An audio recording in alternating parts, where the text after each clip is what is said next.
Hello, నేను doctor Uday Kumar Konukollu, senior consultant medical oncologist. Platelets తగ్గటానికి 5 reasons ఉంటాయి. సో ఫస్ట్ వచ్చేసి ప్లేట్లెట్ ప్రొడక్షన్లో లోపం. ఈ లోపం అనేది బోన్ మ్యారోలో అవ్వచ్చు లేదా లివర్లో అవ్వచ్చు.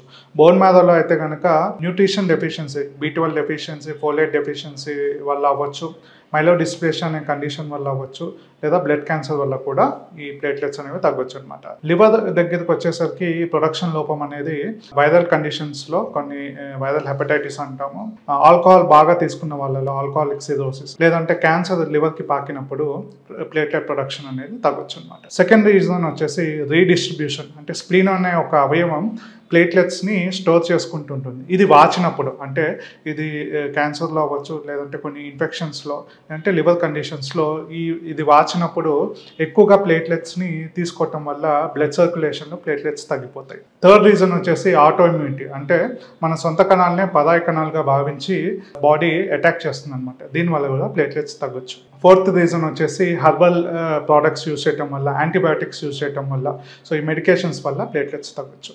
ఫిఫ్త్ రీజన్ వచ్చేసి సెప్సిస్, అంటే డెంగ్యూ వైరస్ వల్ల, HIV వైరస్ వల్ల, లేకపోతే సివియర్ బ్యాక్టీరియల్ ఇన్ఫెక్షన్స్ వల్ల కూడా ప్లేట్లెట్స్ అనేవి తగ్గుతాయి.